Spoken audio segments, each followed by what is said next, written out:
Welcome to meeting news. నేను ప్రసాద్. విధులు నిర్వహిస్తున్న ఎక్సైజ్ కానిస్టేబుల్ సౌమ్య కన్ను మూసింది. ఏదైతే గంజాయి బ్యాచ్ దాడిలోనే ఆమె కారు ప్రమాదం జరిగింది. ఆ కారు ప్రమాదంలో కూడా హైదరాబాద్ లో నిమ్స్ హాస్పిటల్లో వైద్యం అందించినప్పటికీ, ఎంత ఆధునికరమైన వైద్యం అందించినప్పటికీ కూడా ఆమె శనివారం రాత్రి కన్ను మూసింది. గంజాయి మత్తులో ఆమె మీద కారు ఎక్కించిన దుండగులు కనీసం కనికరం లేకుండా మళ్ళీ రివర్స్ వచ్చి ఆమె ఒంటిపైకి వెళ్లి ముందుకు తీసుకెళ్లిన ప్రమాదం చాలా వరకు అందరినీ కూడా ఆవేదనకు గురి చేసింది. అంటే విధులు నిర్వహిస్తున్న అధికారులకు సెక్యూరిటీ లేక ఇబ్బందుల పాలవుతున్నారు వారి కుటుంబాలు. గంజాయి యథేచ్ఛగా జరుగుతున్న పరిస్థితుల్లో వాళ్ళు ఏదైతే చెక్ పోస్ట్ దగ్గర ఆ గంజాయి తీసుకొస్తున్న వెహికల్ ని వీళ్ళు ఆపే క్రమంలో వాళ్ళు ఏకంగా ఆమె మీదకి కారు ఎక్కించే ప్రయత్నం చేశారు. అదే విధంగా నిమ్స్ హాస్పిటల్లో చికిత్స పొందుతూ ప్రాణాలు కోల్పోయిన ఎక్సైజ్ కానిస్టేబుల్ సౌమ్య. ఇలాంటి విషాదం మనము వారం కింద చెప్పుకున్నాము. ఆమె అప్పుడు ప్రాణాలతో ఉన్నది. ఈ రోజు చూస్తే కన్ను మూసు. ఎక్సైజ్ సిబ్బంది చాలా వరకు కూడా వాళ్ళు ప్రాణాలు తెగించి అక్కడక్కడ గస్తీ కాస్తుంటారు, విధులు నిర్వహిస్తుంటారు. విధిలో ప్రాణాలు కోల్పోయిన వారికి నిజంగా వాళ్ళ కుటుంబాలు కూడా ఎంతో ఆవేదనతో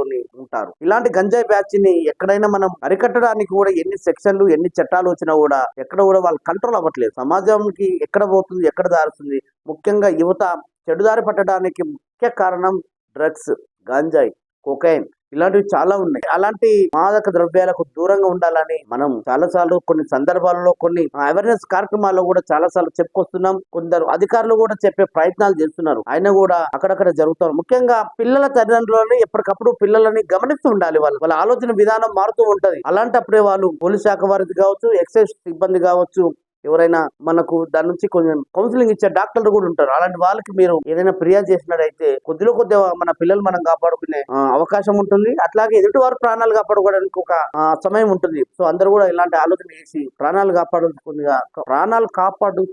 కాపాడుకోవాల్సిందిగా కోరుకుంటున్నాను. చూస్తూనే ఉండండి మీటింగ్ న్యూస్. నేను ప్రసాద్.